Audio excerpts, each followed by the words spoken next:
Le plus simple, je pense, les uns et les autres, les microfilms, sur la cohérence entre les échelons. On a parlé évidemment de l'échelon européen, de l'échelon national que vous représentez, de la déclinaison régionale et territoriale. Tout cela, à votre regard, à votre œil, de votre place, est-ce que tout cela vous semble aller dans le même sens, concorder et bien fonctionner? Est-ce que la volonté est partagée selon vous?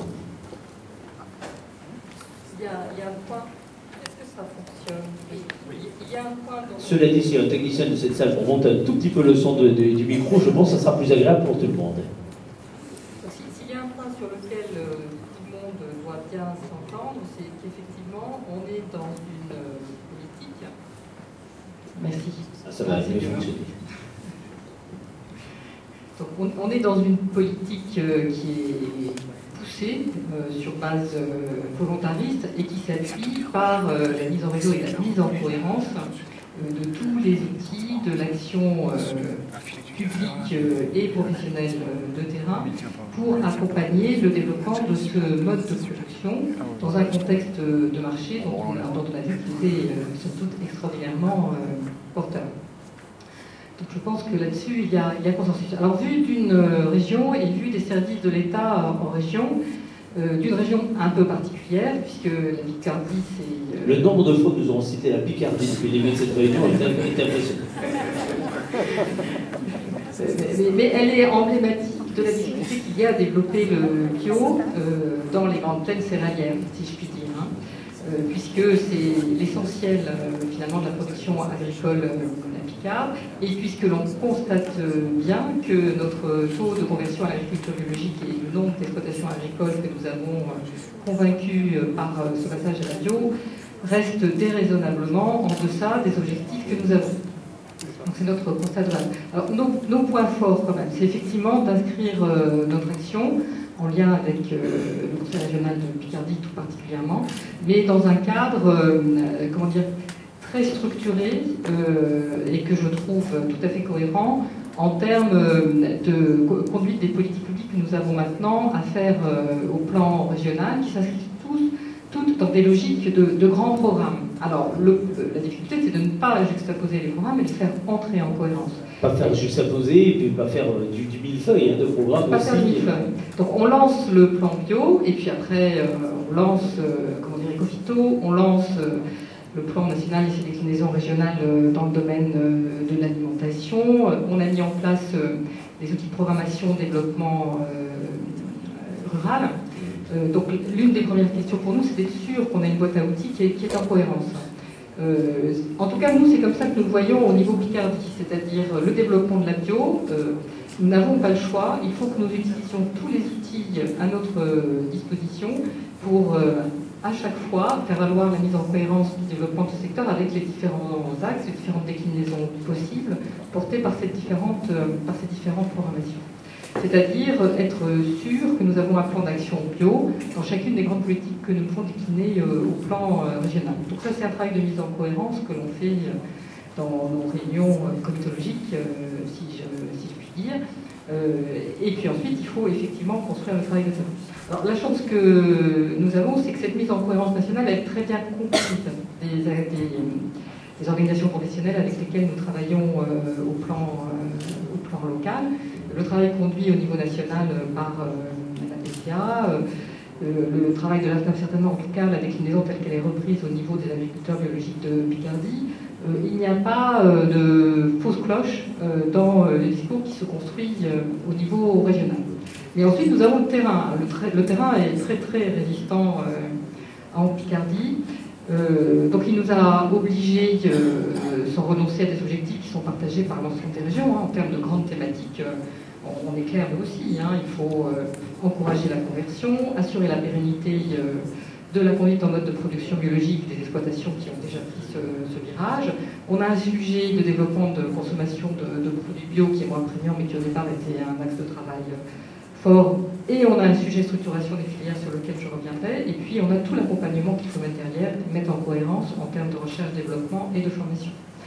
Je rajouterai un élément qui est venu renforcer en fait notre triptyque de base lors de notre deuxième conférence agriculture biologique, qui est la montée en puissance des politiques environnementales, extrêmement forte, qui n'est pas simplement éco-phyto, mais tout ce qui relève de politiques liées à la protection de l'eau, qui est devenue chez nous, là aussi, une politique dans laquelle la bio est placée comme l'un des enjeux forts en termes de réponse à ces préoccupations environnementales. Donc voilà le contexte. Alors, au départ, finalement, une fois qu'on s'est mis tous autour de la table, c'est le point fort des conférences agriculture biologique. Eh bien, en Picardie, la première des choses, c'est de faire face aux freins et de bien identifier et de faire face aux freins du développement de ce secteur. Et là, c'est tout le monde qui doit s'y mettre. Donc ces lieux de rencontre qui se tiennent une fois par an, chez nous d'ailleurs c'est un petit peu plus qu'une fois par an, sont absolument fondamentaux pour avoir une politique commune, un discours commun, que chacun puisse ensuite décliner, et décliner souvent d'ailleurs avec le support soit de l'État, soit de la région, pour inciter, impulser, assurer tout le travail de construction scientifique et d'animation qu'il nous faut déployer sur le terrain et avoir sur le terrain. Donc à titre emblématique, nous, notre sujet, ça a été la structuration des filières. C'est-à-dire développer le bio quand il n'y a pas d'opérateur naval, ça finit par compliquer énormément le chantier. Et on en reparlera en particulier dans la deuxième table ronde. Hein. Tout à l'heure, on peut commencer à l'évoquer un tout petit peu pour montrer en effet la cohérence de la politique, mais on reviendra spécifiquement dans la deuxième table ronde sur l'axe donné aux filières. Mais pour vous, ça a été le point principal, en tout cas, c'est le point principal aujourd'hui de votre action. Ça a été le point principal au départ, c'est-à-dire pour être sûr qu'il y avait vraiment une dynamique, il fallait que la valve bouge. Donc ce mouvement, il s'enclenche, je dirais, après des décennies d'immobilisme dans le domaine de l'organisation aval des filières en Picardie. Et effectivement, lors de notre prochaine conférence bio, la Fédération régionale des coopératives agricoles, avec une certaine fierté, va pouvoir faire valoir la construction d'unions de coopératives avec des installations physiques existantes et surtout des personnes à l'intérieur de ces structures qui se sont motivées dans le domaine et qui vont partir. Donc c'est l'un des premiers sujets. Le deuxième sujet, c'est l'agriculteur lui-même. Donc quels sont ses freins?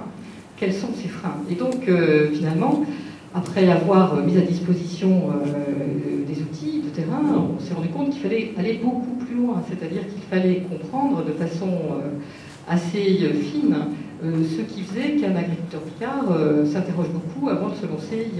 D'abord, il fallait qu'il s'interroge, et ensuite, il s'interroge beaucoup avant de se lancer dans le domaine de l'agriculture biologique. Donc là, nous avons la chance en Picardie d'avoir un organisme de transfert qui fait le lien entre la recherche fondamentale dans le domaine agricole et agronomique. On est aussi près d'une station INRA qui dispose de 120 hectares en plein sans terre et qui aide à construire une science qu'un organisme de transfert localisé au même endroit peut ensuite valoriser en fonction des actes de travail qu'il se choisit, pour avoir une étude lancée sur finalement les fondamentaux du transfert tournée vers le développement de l'agriculture biologique en grande culture. Un agriculteur en Picardie, il a un mode de production qui fait qu'il va s'interroger sur tous les sujets avant de se convertir, économiquement, parce que c'est un entrepreneur qu'il a des habitudes de travail et qu'il souhaite limiter son risque et sécuriser son revenu, voire l'optimiser. Donc est-ce intéressant pour lui de se convertir à la bio et comment va-t-il vendre et où et à quel prix? Sociologiquement, on fonctionne sur des grandes surfaces avec des installations très mécanisées. Se convertir en bio change complètement la relation machine-travail, comme vous savez. Et puis, agronomiquement, comment peut-il et où va-t-il trouver les moyens de modifier son travail dans les champs en ayant la capacité à continuer à pouvoir se doter d'outils de pilotage performants? C'est là où on retrouve toute la logique du lancement de ce projet de transfert.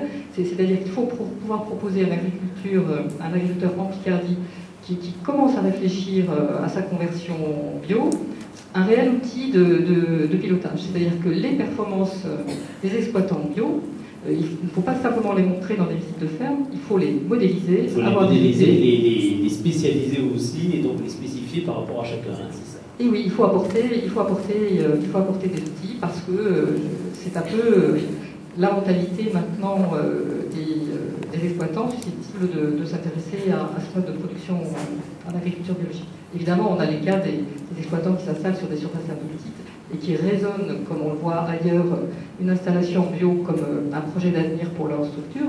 Mais je dirais, au-delà de cela, on a ceux qui sont installés et qu'il faut convaincre que aller en bio, ce n'est pas simplement une théorie, c'est un élément de pratique intéressant pour lui et l'avenir de son exploitation avec des outils particulièrement modernes.